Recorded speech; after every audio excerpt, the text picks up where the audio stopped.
آج کا جو کیس ہے، آج کے بینچ نمبر 3 میں جسٹس یحییٰ آفریدی صاحب کی سربراہی میں جو بینچ نے آج فیصلہ کیا ہے، اس کے مختصر سے نکات آپ کو میں بیان کرتا ہوں۔ قانون کے مطابق سیکشن 526 سب سیکشن 8 کے مطابق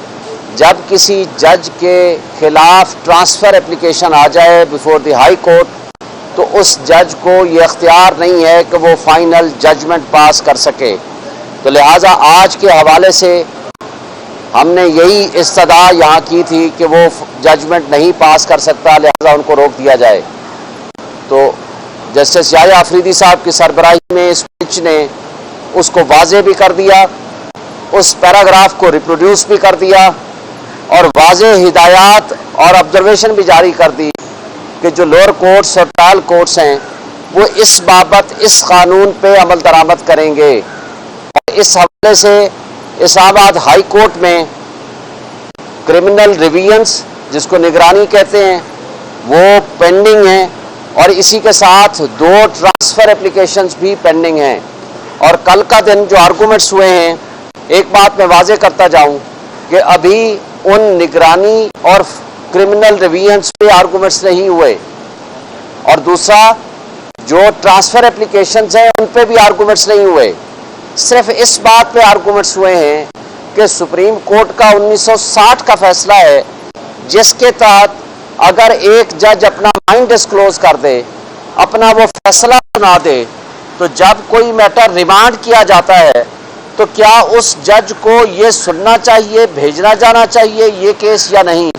اس کے بارے میں صرف ریزرو ہوا ہے کہ کیا وہ جج صاحب ہمایوں دلاور صاحب اس کے اوپر ہمارا یہ اعتراض ہے کہ وہ ایک متعصب جج ہیں، اور وہ ٹرانسفر اپلیکیشنز ابھی بحث نہیں ہوئی، چونکہ سپریم کورٹ پچھلے فیصلے میں یہ طے کر چکا ہے ٹرانسفر اپلیکیشنز اور کرمنل ریویژنز اکٹھے سنی جائیں گی۔ لہٰذا اس کے آرگومنٹ سے پہلے چیف جسٹس اسلام آباد ہائی کورٹ نے یہ طے کیا ہے کہ کیوں نہ میں پہلے سپریم کورٹ کی اس ججمنٹ کی روشنی کو میں ڈیسائیڈ کر دوں کہ کیا جب ایک جج مائنڈ ڈسکلوز کر دے تو کیا یہ سارے کیسز اس کو دوبارہ سننے چاہیے تھے یا کسی اور جج کو۔ اگر فرض کریں وہ اس نتیجے پہ پہنچتے ہیں کہ وہ جج صاحب کو نہیں سننا چاہیے تھا، تو پھر وہ سارے کیسز ریمانڈ ہو جائیں گے نئے جج کے پاس، وہ اثر نو ان کیسز کا فیصلہ کرے گا، تو پھر سارے کے سارے کیسز واپس چلے جائیں گے۔ دوسرا ایک آسپیکٹ یہ ہے کہ اگر فرض کرو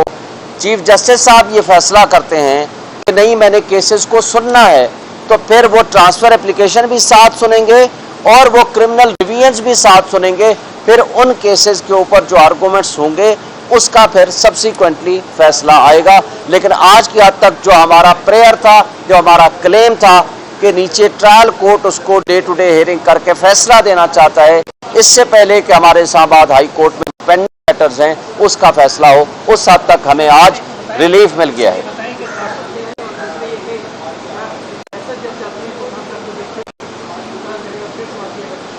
دیکھیں، ہم ایسا جج چاہتے ہیں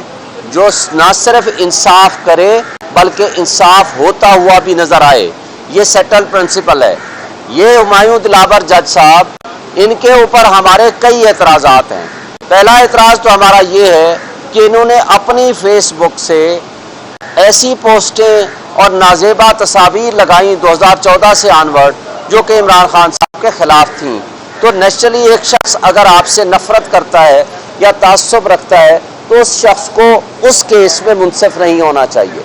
دوسرا ہمارا رپورٹ کے بارے میں آپ کو بتا دوں، رپورٹ نے یہ نہیں کہا کہ یہ غلط کہہ رہے ہیں، رپورٹ نے صرف یہ کہا ہے کہ وہ اس وقت پوسٹیں ڈیلیٹ ہو چکی ہیں، اویلیبل نہیں ہیں۔ اگر پوسٹیں ڈیلیٹ ہو جائیں تو کیا ایف آئی اے کے پاس کوئی میکانزم ہے کہ وہ اس کو ریوائیو کرا لے؟ وہ ریوائیو کرانے کا ایک طریقہ کار اور میکانزم موجود ہے، اس کے لیے 1 مہینے کا ٹائم بھی ہے اور 90 دن کا ٹائم بھی ہے، اور وہ ایف آئی اے نے ابھی اڈاپٹ نہیں کیا۔ دوسرا ہمارا ان کے اوپر اعتراض ہے کہ جب خان صاحب نیب کی کسٹڈی میں تھے 2 دن کے لیے، تو یہ جج صاحب اپنی عدالت لے کے اس تھانے میں چلے گئے جبکہ اس کیس سے ان کا ایز سچ تعلق نہیں تھا۔ میکسیمم یہ ہو سکتا ہے کہ کوئی شخص اگر جیل میں ہو، ملزم جوڈیشل کسٹڈی میں ہو، تو وہاں عدالت لگائی جا سکتی ہے with the order of the government, لیکن ایسا نہیں ہوتا کہ فزیکل کسٹڈی میں کسی تھانے میں یا کسی فزیکل کسٹڈی میں کوئی ایکیوزڈ ہو تو وہاں عدالت لگائی جاتی ہے۔ پھر تیسرا اعتراض ہمارا یہ ہے کہ جب ہم ایک لسٹ آف وٹنسز دیتے ہیں جو کہ ایکیوزڈ کا رائٹ ہوتا ہے، جب پراسیکیوشن لسٹ آف وٹنسز دیتی ہے اور اس کے اوپر ایویڈنس لیڈ ہوتی ہے تو ملزم کو 342 کی سٹیٹمنٹ میں حق دیا جاتا ہے، کیا آپ اپنے دفاع میں کوئی گواہ پیش کرنا چاہتے ہیں؟ اور ہم نے لکھ کے دیا ہے کہ ہم گواہ پیش کرنا چاہتے ہیں، ان کو کم سے کم 2 دن یا 1 دن کا وقت دے دیجئے تاکہ ان کو ہم وہاں سے بلوا لیں۔ تو وہ کہتے ہیں اب یہ ایرریلیونٹ ہے، یہ آپ لیڈ ہی نہیں کر سکتے، یہ فیصلہ ملزم نے کرنا ہوتا ہے، یہ فیصلہ رسپونڈنٹ نے کرنا ہوتا ہے، یہ فیصلہ کبھی عدالت اس وقت نہیں کر سکتی کہ نہیں آپ کا اس سے کوئی تعلق نہیں ہے۔ ہاں جب ایویڈنس آ جائے، جرا ہو جائے، پھر یہ جج فیصلہ کر سکتا ہے کہ کون سا پورشن اس میں ریلیونٹ ہے، کون سا نہیں ہے۔ اس کے علاوہ جب پچھلی دفعہ اسلام آباد ہائی کورٹ کے چیف جسٹس نے 7 دن کا ٹائم دیا کہ آپ اس کیس میں فیصلہ کریں، تو بغیر سنے 4 دن کے اندر انہوں نے فیصلہ آپ کے پاس خلاف ایکس پارٹی کر دیا۔ تو اس کے علاوہ بھی بہت سارے آسپیکٹس ہیں، اور ہم یہ واضح کرنا چاہتے ہیں کہ ہم چاہتے ہیں کہ انصاف اور قانون کا قتل نہ کیا جائے، انصاف کے مطابق پروسیڈنگز ہونی چاہیے۔